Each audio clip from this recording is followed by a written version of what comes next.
Selamat pagi anak-anak, selamat bertemu kembali dengan saya. Kita melanjutkan pertemuan yang lalu. Sekarang kita pertemuan kedua tentang gerak dan gaya ya. Hari ini tujuan pembelajarannya adalah menghitung berat benda, menganalisis penerapan hukum 3, dan menganalisis hubungan antara gaya dan massa dengan percepatan benda bergerak. Baiklah, kita mulai dengan mengingat-ingat kembali tentang peta konsep yang lalu. Ya, bisa dibaca sendiri ya. Selanjutnya yang pertama adalah massa dan berat benda. Massa simbolnya M, berat benda simbolnya weight. Ini adalah data percobaan berat benda di atas permukaan laut. Ini ya, untuk benda yang massanya 0,1 kg, beratnya adalah 0,98 Newton. Untuk yang 0,4 kg beratnya 3,92 Newton dan seterusnya, bisa lihat di tabel ini. Nah, tabel ini kalau kita buat grafik W, weight, berat terhadap M, massa, akan menjadi seperti ini. Yang sumbu tegak ini adalah weight atau berat, yang sumbu mendatar ini adalah M atau massa. Jadi grafiknya akan berbentuk garis lurus seperti ini. Ini mengingatkan kita di matematika sumbu tegaknya adalah Y dan sumbu mendatarnya adalah X. Kalau ada grafik seperti ini, kita ingat grafik Y sama dengan MX. M itu adalah gradien. Nah, kalau di grafik ini kita bisa menentukan M-nya, yaitu W per M, atau disebut dengan G karena nilainya tetap.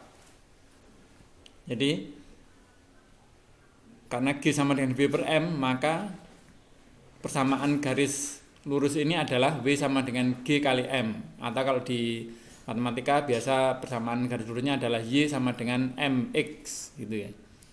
Nah, dari persamaan W sama dengan G kali M, kita bisa mengkonversi menjadi G sama dengan W per M atau W sama dengan M sama dengan W per G ya.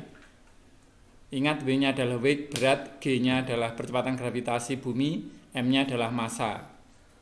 Masing-masing satuannya adalah W itu Newton, M kilogram, dan G-nya adalah Newton per kilogram atau meter per sekon kuadrat.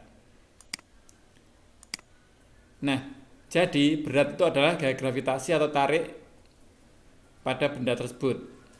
Yang menarik bumi ya, kalau yang pada percobaan yang tadi. Berat bergantung pada massa dan percepatan gravitasi, di mana semakin mendekati kutub, semakin besar percepatan gravitasinya. Karena kita tahu makin ke kutub itu jari-jari bumi makin kecil. Jadi makin ke kutub berarti makin mendekati pusat gravitasi.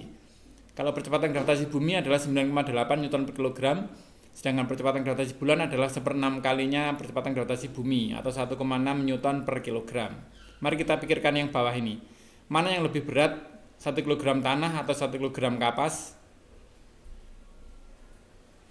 Ya, ternyata sama berat ya. Karena 1 kg dan 1 kg, jadi beratnya akan sama. Berikutnya, mana yang lebih berat menurutmu, 1 kg tanah di bumi atau 1 kg tanah di bulan? Mana yang lebih berat? Ya, yang lebih berat adalah 1 kg tanah di bumi. Karena ini ya, gravitasi bulan kan 1/6 kali gravitasi bumi. Berikutnya, mana yang lebih banyak masanya, 1 kg gula atau 1 kg beras? Mana lebih banyak?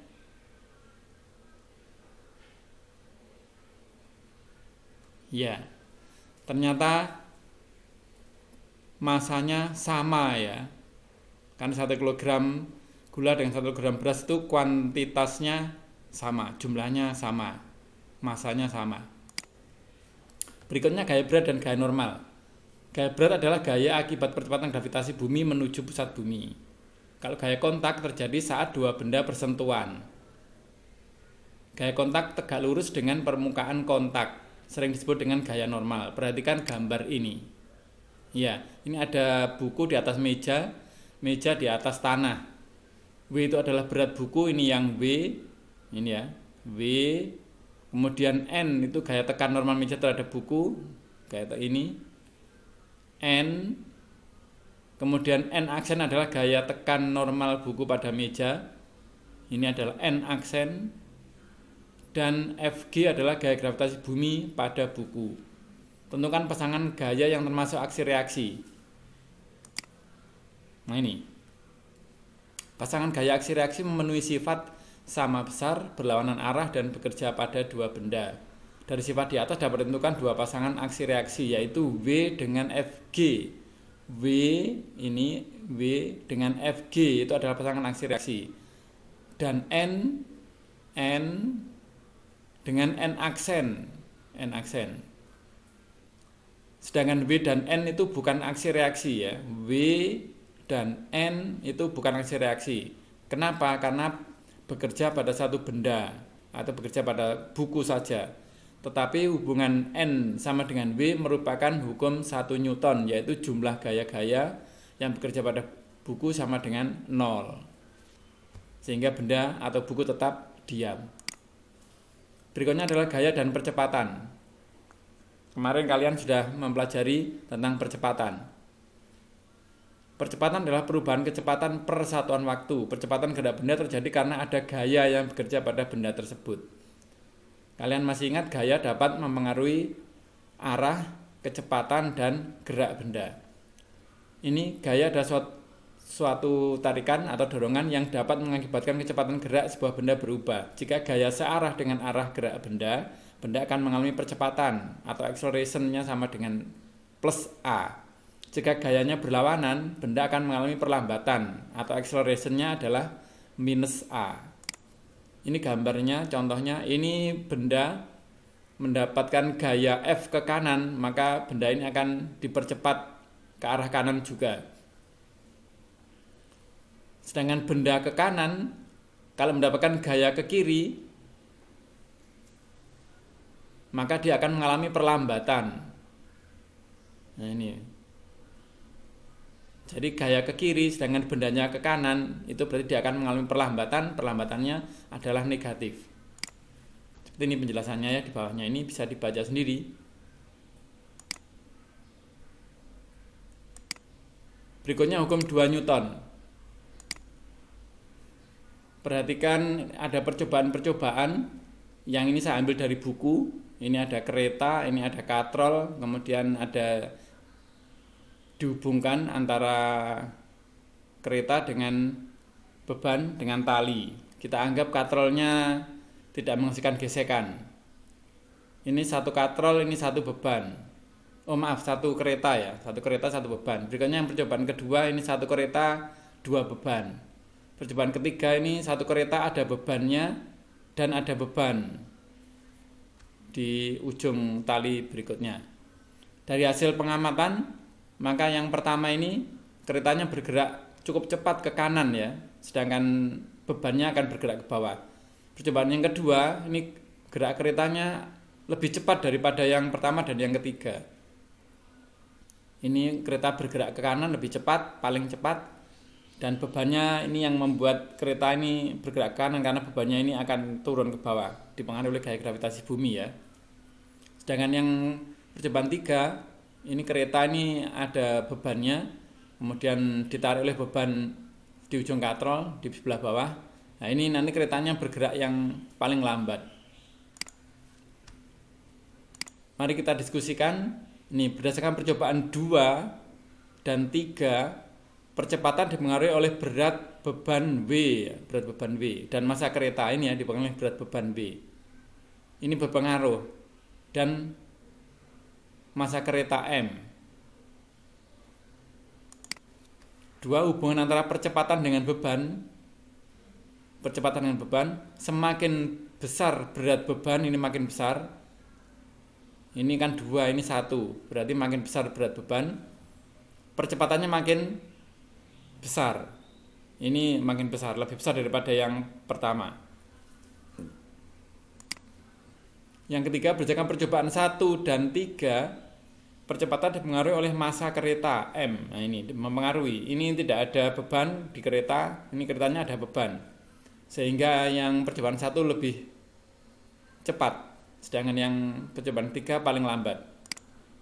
Jadi hubungan antara percepatan dengan massa kereta adalah semakin besar massa kereta, ini makin besar, ini 1, ini lebih dari 1, makin besar percobaan 1 dan 3 ya.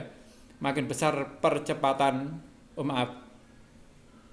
makin besar massa kereta, semakin kecil percepatannya. Ini massanya makin besar, percepatannya makin kecil.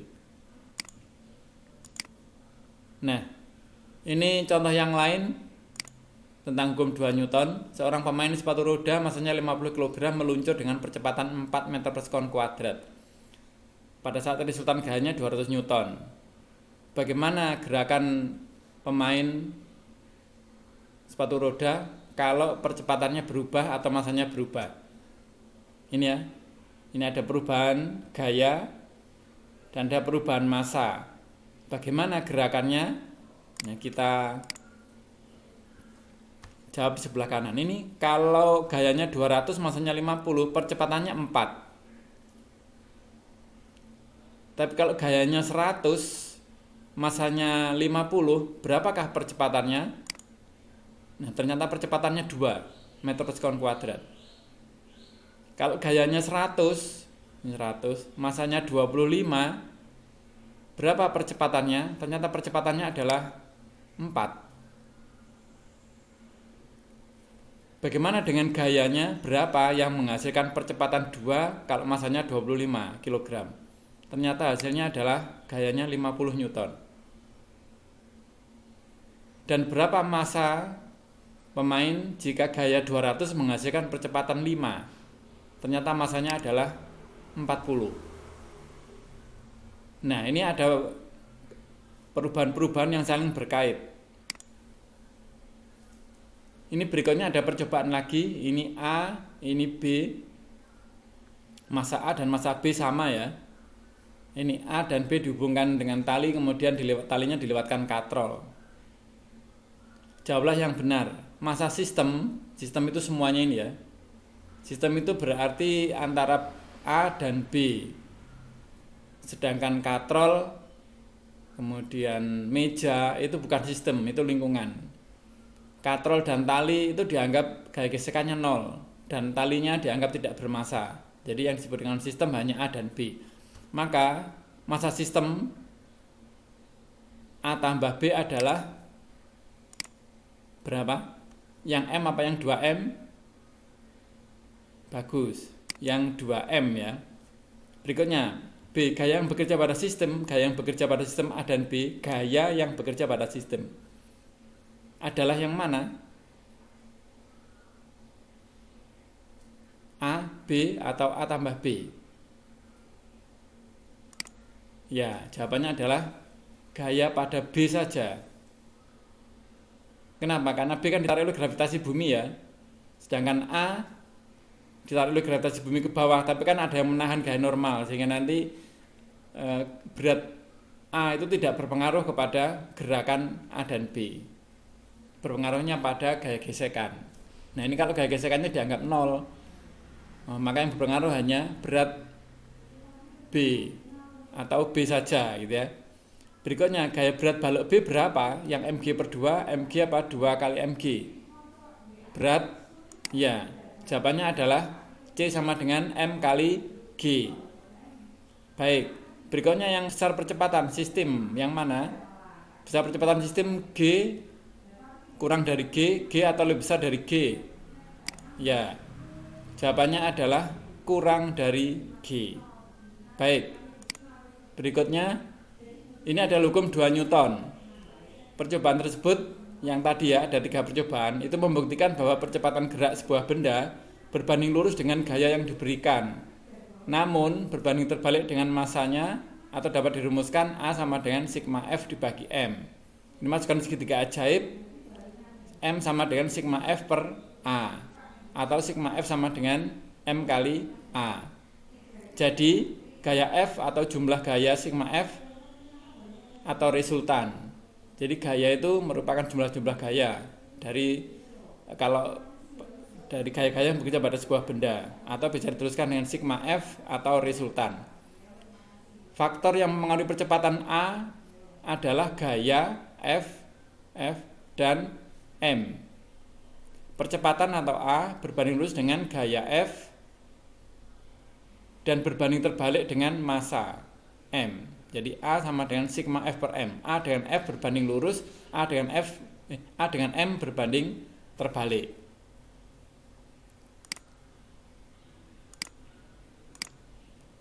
Nah, jadi jika sebuah benda bermassa M dikenai gaya atau dikenai beberapa gaya atau sigma F atau resultan, apa yang terjadi? Yang terjadi ada dua kemungkinan. Kemungkinan pertama, jika jumlah gayanya sama dengan 0, akan berakibat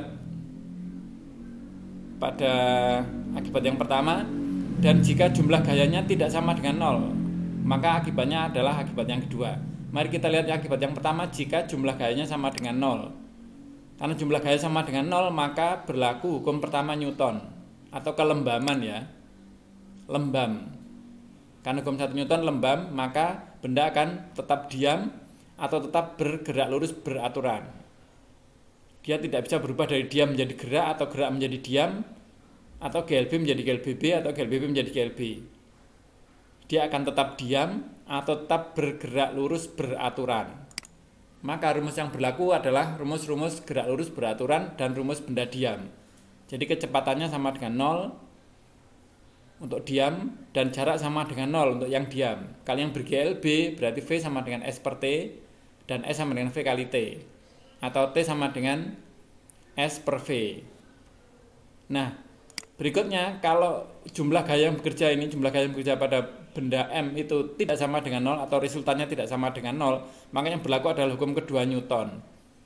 Dengan percepatannya tidak sama dengan 0 dan konstan. Berarti dia punya percepatan ya. Punya percepatan tapi tetap gitu. Kalau dia misalnya dia memiliki percepatan 2 ya tetap 2. Selama gaya-gaya itu bekerja. Kalau sudah tidak ada gayanya ya nanti percepatannya akan berubah. Selama dia mendapatkan gaya yang jumlahnya tidak sama dengan 0, berarti nanti dia akan mengalami percepatan terus menerus. Nah, karena punya percepatan maka berlaku hukum 2 Newton, A sama dengan sigma F per M. Ya, ini dia akan bergerak lurus berubah beraturan. Nah, rumus yang berlaku seperti ini. Dan rumus-rumus yang lain untuk GLBB yang kemarin sudah kamu pelajari di pertemuan pertama. Selanjutnya ini latihan. Ada beberapa latihan, perhatikan baik-baik. Ini latihan yang pertama, ini ada ya, perhatikan gambar samping ini. Mula-mula balok ini diam, kemudian massa balok 500 gram, percepatan gravitasi buminya 10 meter per sekon kuadrat, lalu diberikan F1 gaya dorong, diberikan F2 gaya tarik, dan punya gaya gesekan kinetis 0,5 Newton. Ini banyak yang bisa kita tentukan dari sini, banyak yang kita bisa hitung. Kita bisa menghitung, yang pertama adalah berat balok W ya, sama dengan M kali G.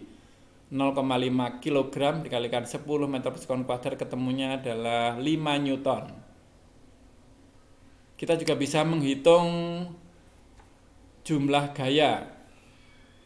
Ketika masih diam, sudah ada W dan ada N. Tetapi jumlahnya ini, jumlah resultan gaya ini W dan N sama dengan 0 karena dia diam, jadi dia tidak naik dan tidak turun. Ini kan W dan N itu pada sumbu Y ya, karena sumbu Y berarti gerakannya naik atau turun. Karena jumlahnya 0 maka dia tidak naik dan tidak turun atau diam saja di atas meja. Dan ini jumlah gaya pada sumbu X, jumlah gaya pada sumbu X sama dengan 0. Kenapa? Karena masih diam. Ketika masih diam sama dengan 0 semua, kita dapat menghitung N-nya, gaya normalnya ya, sebagai berikut. N itu pasangannya dengan W pada hukum 1 Newton. Maka sigma Fy, jumlah gaya-gaya pada Fy adalah N min W. Nah ini jadi N min W sama dengan N dikurangi 5 Newton sama dengan 0. Maka N-nya sama dengan 5 Newton. Maka gaya normal bidang datar terhadap balok adalah 5 Newton. Kita juga bisa menghitung sigma Fx ya, jumlah gaya-gaya pada sumbu X. Karena balok diberi gaya F1, F2 dan ada gaya gesekan Fk, maka sigma Fx jumlah gaya pada sumbu X atau resultan sama dengan jumlah dari F1 ditambah dengan F2 dan dikurangi dengan F karena F-nya ke kiri atau Fk ya. Maka di sini sigma Fx sama dengan Rx sama dengan F1 tambah F2 kurang Fk sama dengan 2 Newton tambah 2 Newton dikurangi dengan 0,5 Newton, hasilnya adalah 3,5 Newton. Arahnya kemana? Karena ini positif, ini akan searah dengan yang positif, yaitu siapa? F1 atau F2. Kemana? Ke sumbu X positif. Gitu ya. Kalau ini hasilnya negatif, maka akan searah dengan yang negatif. Searah dengan Fk. Ini hasilnya positif, berarti searah dengan yang F1 atau F2. Karena F1 dan F2 ini sama-sama positif. Jadi ke arah sumbu X positif atau ke kanan. Kita juga bisa menghitung percepatan balok ya. Ini percepatan balok A sama dengan sigma Fx dibagi M. Tadi kita menghitung sigma Fx-nya adalah 3,5 Newton dibagi M-nya 0,5 Newton. Hasilnya adalah 7 meter per sekon kuadrat. Jadi ini balok akan mengalami percepatan sebesar 7 meter per sekon kuadrat, arahnya ke kanan. Ini kan positif. Positif itu kita searah dengan F1 dan F2. Kita juga bisa menghitung percepatan ini menyebabkan apa saja, menyebabkan kecepatan balok berubah setelah 10 sekon misalnya. Untuk 10 sekon ya, maka V10 atau Vt sama dengan V0 plus A kali T. V0 ditambah A kali T, ketemunya adalah 70 meter per sekon. Kita juga bisa menghitung jarak yang ditempuh balok selama gerakan 10 sekon ke kanan karena gaya-gaya F1, F2 dan Fk sebesar S sama dengan V0T tambah setengah AT kuadrat. 0 V0 tambah T-nya 10 sekon tambah setengah kali A-nya 7 meter per sekon kuadrat kalikan T-nya 10 sekon kalikan T lagi T kuadrat ya. T kali T 10 sekon 10 sekon. Hasilnya adalah 350 Newton. Latihan pertama. Nanti dicermati lagi ya. Kita ke latihan kedua. Ini gaya-gaya yang bekerja pada balok seperti gambar di bawah ini. Karena balok diam, maka berlaku hukum 1 Newton. Diam berarti jumlahnya sama dengan 0 ya. Jadi sigma Ff sama dengan 0. Maka T dikurangi W sama dengan 0. Maka T-nya T dikurangi 50 Newton. Ini Newton ini ya, maaf. Sama dengan 0. Maka T sama dengan 50 Newton. Ini saya ambil dari alamat contoh soal yang ada di sini. Selanjutnya latihan 3. Ini Dania menarik beban dengan bantuan katrol. Pada saat gaya yang diberikan 125 Newton, ternyata beban dapat terangkat dengan kecepatan tetap ya, G 10 meter per sekon kuadrat. Jika gaya gesek katrol dan tali dapat diabaikan, berapakah massa beban? Nah ini. Dengan kecepatan tetap itu ber-GLB. Karena GLB berarti sigma F sama dengan 0 ya. Jadi sigma F sama dengan 0, jadi T, ini T ya, T-nya sama dengan F. Jadi T min W sama dengan 0. Atau F, karena ini nanti ditarik ke sana T, kemudian ditarik oleh F, sama saja dengan tarikannya Dania. Maka T di sini sama dengan F, maka F dikurangi W-nya adalah mg, jadi F dikurangi W atau mg sama dengan 0. F-nya adalah 125 Newton dikurangi M kalikan 10 meter per sekon kuadrat sama dengan 0. Maka 125 Newton dikurangi ini sama dengan 0. Jadi 10 meter 10 M 10 kalikan M meter per sekon kuadrat sama dengan 125 Newton. Ini yang merah ini satuan ya. Yang M ini variabel. Jadi beda M merah dengan M hitam. M hitam itu adalah variabel massa, sedangkan M merah itu adalah satuan. Jadi 10M dikalikan 10M meter per sekon kuadrat sama dengan 125 Newton. Jadi M sama dengan 125 Newton per 10 meter per sekon kuadrat. Ketemunya adalah 12,5 kg. Jadi beban ini masanya adalah 12,5 kg atau 125 Newton. Ini W-nya. Baik, selanjutnya latihan ke-4. Ya, ini ada M1 dihubungkan dengan tali ke M2, kemudian dihubungkan melalui katrol, M1 menghasilkan W1 dan ada gaya gesekan. Perhatikan, mula-mula balok diam. Mula-mula balok diam, ini M1-nya 500, M2 500, G-nya 10 meter per sekon kuadrat. Gaya gesekannya adalah 0,5 Newton dan bertentukan W1. Nah, ini W1 sama dengan W2, kan sama ya masanya ya, ini sama dengan M kali G. Jadi M-nya 0,5 kg dikalikan G-nya 10 meter per sekon kuadrat, ketemunya 5 Newton. Jadi ini beratnya 5 Newton, 5 Newton ya. Nah, kemudian kita bisa menentukan juga percepatan A sistem ya, M1 dan M2. Ini sigma F sama dengan sigma M kali A. Sigma F-nya ada W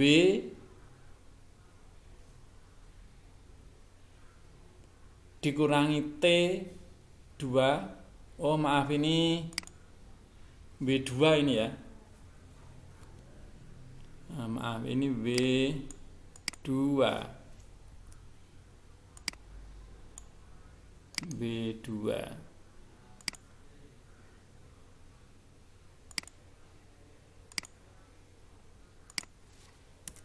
Ya.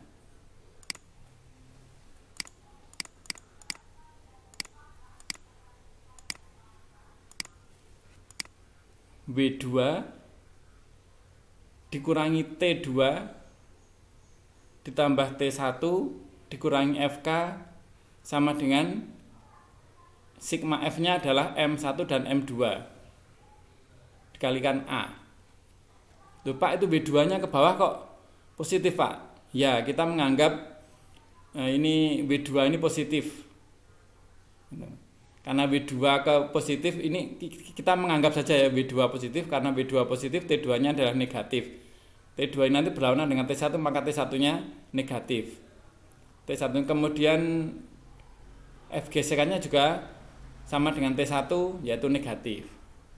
Nggak apa-apa. Nanti kalau dibuat ini positif juga nggak apa-apa. Ini negatif, ini kalau dijadikan negatif ya maka ini min W2 plus T2 min T1 ini menjadi plus ya, menjadi plus F gitu. Sama dengan M1 tambah M2 dikalikan A. Hasilnya adalah 5 Newton. Ini min T2 dan plus T1 karena ini sama ya. Ini kan pasangan hukum 1 Newton. Jadi T2 dan T1 bisa dicoret, tinggal dikurangi 0,5 Newton. Jadi 5 Newton dikurangi 0,5 Newton sama dengan 0,5 kg tambah 0,5 kg kalikan A. Hasilnya adalah 4,5 Newton sama dengan 1 kg kalikan A. Maka A-nya adalah 4,5 Newton dibagi 1 kg atau 4,5 meter per sekon kuadrat. Nah, A ini kan positif, kan A ini positif, maka arahnya sama dengan W. Nah, ini sama dengan W2. Positif, W2-nya positif. Gitu ya. Karena W2-nya itu arahnya ke bawah, maka A-nya ini arahnya sama dengan W2, yaitu ke bawah. Kalau misalnya kita nanti menggunakan W2-nya negatif, FK-nya positif, nanti di sini hasilnya menjadi negatif. Berarti nanti A-nya juga akan sama dengan arahnya dengan W2. Kalau ke bawah kita anggap negatif, maka karena ini negatif berarti ini juga ke bawah. Nanti hasilnya sama saja. Yang penting sesuai gitu. Kalau yang ke kanan kita sebut positif, maka semua yang ke kanan positif dan yang ke kiri negatif. Gitu. Semoga paham. Selanjutnya latihan ke-5. Ini bisa dibaca sendiri soalnya. Ya. Ini balok A bermassa 4 kg. Di bawahnya ada balok 6 kg. Kemudian balok ditarik dengan gaya F di atas lantai mendatar licin sehingga gabungan balok itu mengalami percepatan 1,8 meter per sekon kuadrat. Jika tiba-tiba balok A jatuh, berarti tinggal balok B saja. Berapa percepatan yang dialami balok B? Nah, ini. Sebelum jatuh, MA dan MB adalah 4 tambah 6 ya, 10 kali 1,8 18 Newton. Sesudah balok A jatuh, maka tinggal B saja dengan gaya yang sama 18 Newton. Maka F sama dengan MB kalikan A2. 18 kalikan 6 A2, maka A2-nya adalah 3 meter per sekon kuadrat. Kalau tadi percepatannya 1,8, ini menjadi 3. Jadi jauh lebih besar. Kenapa? Karena masanya tinggal B saja. Jadi pada gaya yang sama, kalau diberikan beban yang lebih kecil, maka percepatannya akan menjadi lebih besar.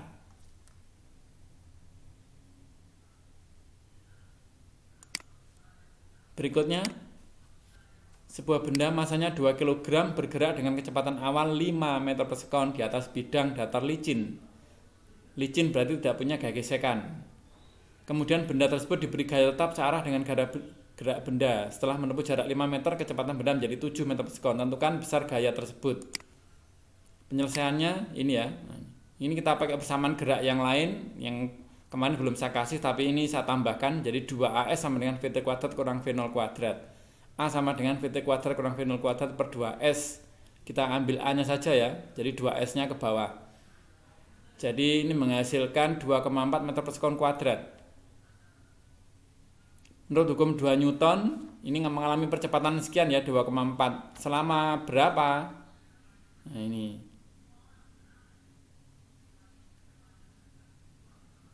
Oh, tidak perlu dihitung selama berapa. Yang penting jaraknya sudah 5 meter dan kecepatannya berubah menjadi 7. Maka menurut hukum 2 Newton, gaya yang bekerja adalah F sama dengan M kali A, 2 kg dikalikan 2,4 meter, ketemunya adalah 4,8 Newton. Jadi gaya yang bekerja di sini yang menyebabkan ini tadi ada perubahan kecepatan sejauh 5 meter. Gaya yang bekerja adalah 4,8 Newton. Searah dengan A ya. Kalau A-nya ke kanan berarti F-nya juga ke kanan. Tuh. Tapi ini simbolnya ke kanan kok. Jadi ini gayanya ke kanan ya. Ya, itulah anak-anak materi kita hari ini. Kemudian kalau belum paham bisa diulangi kembali. Kemudian kalau masih belum paham bisa menghubungi guru kelasnya masing-masing. Kemudian jangan lupa bandingkan dengan buku kalian atau video-video yang lain supaya kalian bisa lebih memahami. Kemudian mempersiapkan diri untuk tugas dan penilaian harian minggu depan. Sampai sini saja anak-anak ya. Selamat siang, semoga bermanfaat. Wassalamualaikum warahmatullahi wabarakatuh.